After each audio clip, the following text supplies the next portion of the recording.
नमस्कार दोस्तों, स्वागत है आपका डीबी लाइव एक्सप्लेनर में। आज के इस कार्यक्रम में हम बात करेंगे आरक्षण पर सुप्रीम कोर्ट के फैसले की कि इससे क्या बदलाव आएगा। हाल ही में भारत के सुप्रीम कोर्ट ने एक ऐतिहासिक फैसले में कहा है कि आरक्षण के लिए एससी और एसटी वर्गों यानी अनुसूचित जातियों और अनुसूचित जनजातियों के अंदर भी उप श्रेणियां सब कैटेगरीज बनाई जा सकती हैं। दरअसल इस मामले में सुप्रीम कोर्ट की 7 जजों की संवैधानिक पीठ के सामने सवाल था कि राज्य सरकारों के पास आरक्षण के लिए अनुसूचित जाति यानी एससी और अनुसूचित जनजाति यानी एसटी वर्गों में उप श्रेणियां बनाने की शक्ति है या नहीं। सुप्रीम कोर्ट के मुख्य न्यायाधीश D Y Chandrachud, justice B R Gavai, Vikram Nath, बेला त्रिवेदी, पंकज मित्तल, मनोज मिश्रा और सतीश चंद्र शर्मा की बेंच ने इस मामले में बहुमत से निर्णय दिया कि राज्यों के पास यह शक्ति है और वो ऐसा कर सकते हैं। यानी एससी और एसटी के लिए जो आरक्षण की व्यवस्था है उसमें कोटा विद इन कोटा यानी आरक्षण की मौजूदा सीमा के भीतर भी आरक्षण की व्यवस्था कर सकते हैं, उसमें उप श्रेणियां बना सकते हैं। सुप्रीम कोर्ट की संवैधानिक पीठ के इस फैसले ने सुप्रीम कोर्ट के ही उस फैसले को पलट दिया है जो उसने साल 2005 में एक ऐसे ही मामले में दिया था। फैसला सुनाते समय यह सिफारिश भी की गई कि अनुसूचित जाति और जनजाति के लिए आरक्षण में क्रीमी लेयर का प्रावधान होना चाहिए और ये प्रावधान अन्य पिछड़ा वर्ग यानी ओबीसी वर्ग पर लागू क्रीमी लेयर के प्रावधान से अलग होना चाहिए। बेंच के 6 न्यायाधीशों ने एससी एसटी आरक्षण में उप वर्गीकरण के पक्ष में फैसला सुनाया, जबकि एक न्यायाधीश बेला त्रिवेदी ने इसका विरोध किया। क्रीमी लेयर को लेकर 4 जजों ने अपनी राय दी और कहा कि क्रीमी लेयर से मतलब आरक्षण पा रहे उस वर्ग से है जो आरक्षण के बाद आर्थिक और सामाजिक रूप से प्रगति कर चुका है, इसीलिए श्रेणी में आने वाले लोगों को आरक्षण का लाभ नहीं मिलता है। मौजूदा समय में अन्य पिछड़ा वर्ग यानी ओबीसी के आरक्षण के लिए क्रीमी लेयर की सीमा लागू है। साथ ही अनुसूचित जाति और जनजाति के संबंध में पदोन्नति में क्रीमी लेयर का सिद्धांत लागू किया गया है। संविधान पीठ के सदस्य जस्टिस बीआर गवई ने इस बारे में कहा कि सरकार को अन्य पिछड़ा वर्ग की तरह एससी और एसटी के संदर्भ में भी क्रीमी लेयर लागू करने के लिए कुछ मानदंड तय करने चाहिए। ओबीसी और एससी एसटी के लिए मानदंड अलग अलग हो सकते हैं, लेकिन क्रीमी लेयर के मानदंड क्या होंगे इस पर उन्होंने कोई टिप्पणी नहीं की। लेकिन जस्टिस पंकज मित्तल ने एक मानदंड का उल्लेख किया जिसे अनुसूचित जनजातियों के बीच क्रीमी लेयर का निर्धारण करते समय इस्तेमाल किया जा सकता है। इसे उन्होंने एक उदाहरण के जरिए समझाया कि यदि कोई छात्र किसी बड़े शहर के किसी प्रतिष्ठित कॉलेज में पढ़ रहा है और दूसरी ओर एक ऐसा छात्र है जो ग्रामीण इलाके के किसी स्कूल या कॉलेज में पढ़ रहा है, तो ऐसी स्थिति में इन दोनों छात्रों को एक समान नहीं माना जा सकता है। उनका यह भी कहना था कि यदि एक पीढ़ी आरक्षण का लाभ लेकर आगे बढ़ी है तो उसकी अगली पीढ़ी को आरक्षण नहीं मिलना चाहिए। दूसरे न्यायाधीशों की भी कुछ ऐसी ही टिप्पणियां थीं।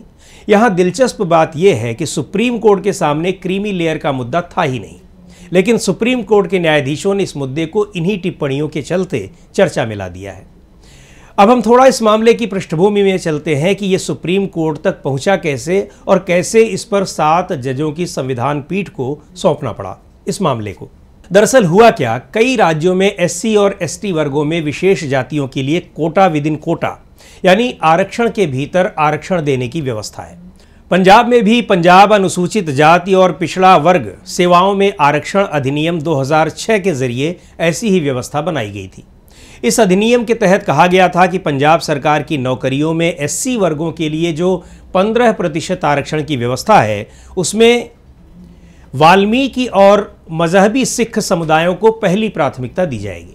इस कानून को पंजाब और हरियाणा हाई कोर्ट में चुनौती दी गई और हाई कोर्ट ने इस कानून को गलत ठहराया। इसके बाद ये मामला सुप्रीम कोर्ट में पहुंचा। पहले 5 जजों की बेंच तक गया और फिर इसे 7 जजों की बेंच को सौंपा गया। 2020 से 7 जजों की बेंच इस मामले में सुनवाई कर रही थी। इस मामले को शुरुआत में ही यानी पंजाब और हरियाणा हाई कोर्ट में पंजाब के इस कानून को चुनौती सुप्रीम कोर्ट के ही 2005 के एक फैसले के आधार पर दी गई थी।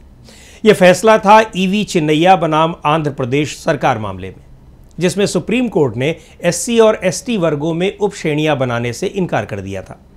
अदालत ने कहा था कि सभी एससी यानी अनुसूचित जाति के लोग एक सजातीय वर्ग हैं और उनकी उप श्रेणियां नहीं बनाई जा सकती हैं।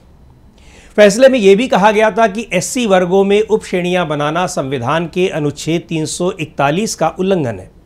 ये वो आर्टिकल है जो SC ST वर्गों की सूची बनाने का अधिकार भारत के राष्ट्रपति को देता है। लेकिन इस ताज़ा फैसले में अब सुप्रीम कोर्ट के 7 जजों की पीठ ने न सिर्फ पंजाब के अधिनियम बल्कि उन सभी राज्यों के अधिनियमों को मान्य ठहराया है जिनके जरिए SC और ST वर्गों में उपश्रेणियां बनाई गई हैं।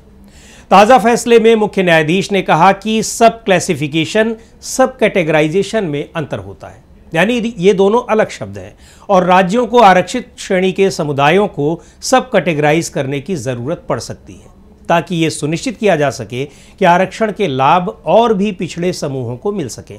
उन्होंने आगे कहा कि SC ST श्रेणी के लोगों को संस्थागत भेदभाव का सामना करना पड़ता है जिसकी वजह से वे अक्सर आगे नहीं बढ़ पाते हैं। हालांकि सुप्रीम कोर्ट ने राज्यों को यह भी निर्देश दिया कि कोटा के अंदर कोटा देने से पहले उन्हें ठोस आंकड़ों के जरिए यह दिखाना होगा कि जिस समुदाय को सब कोटा दिया जा रहा है उसका प्रतिनिधित्व पर्याप्त नहीं है। क्रीमी लेयर दरअसल अन्य पिछड़े वर्गों यानी OBC के अपेक्षाकृत समृद्ध और शिक्षित वर्ग को सूचित करता है जिन्हें मौजूदा व्यवस्था में सरकारी नौकरियों और शैक्षणिक संस्थानों में आरक्षण का लाभ नहीं मिलता है। क्रीमी लेयर का OBC आरक्षण के संदर्भ में प्रावधान ही इसीलिए किया गया था ताकि आरक्षण का लाभ वास्तव में वंचित वर्ग के लोगों को मिले।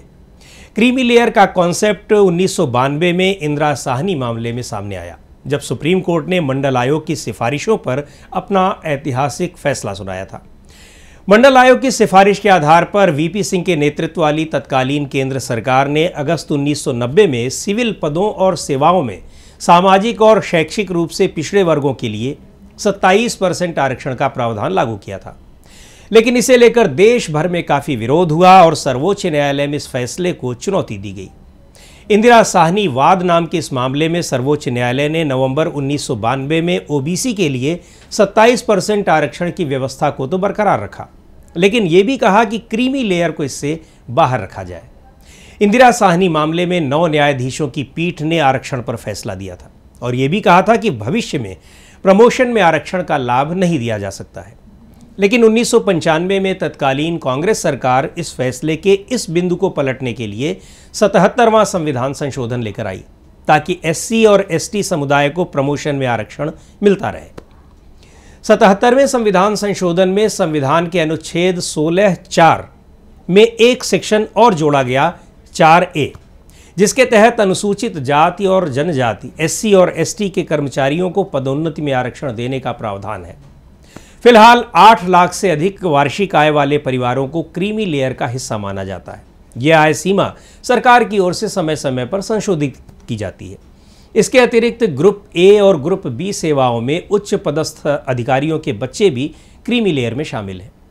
डॉक्टर, इंजीनियर और वकील जैसे संपन्न पेशेवरों के बच्चों को भी क्रीमी लेयर का हिस्सा माना जाता है। इसके अलावा बड़े पैमाने पर कृषि भूमि के मालिक परिवारों को भी क्रीमी लेयर में शामिल किया गया है। अन्य पिछड़ा वर्ग के जो भी लोग इस क्राइटेरिया में आते हैं यानी क्रीमी लेयर में आते हैं, उन्हें सामाजिक रूप से उस वर्ग का होने के बावजूद सरकारी नौकरियों और शैक्षणिक संस्थानों सहित अन्य जगहों पर आरक्षण का लाभ नहीं मिलेगा। लेकिन क्रीमी लेयर का ये कॉन्सेप्ट अभी तक सिर्फ OBC यानी अन्य पिछड़ा वर्ग पर ही लागू है। अनुसूचित जाति और अनुसूचित जनजाति पर लागू नहीं होता है। अनुसूचित जाति और अनुसूचित जनजाति के सभी लोगों को आरक्षण का लाभ मिलता है, लेकिन अब कोर्ट की इस ऐतिहासिक सिफारिश के बाद इसमें बदलाव की संभावना है।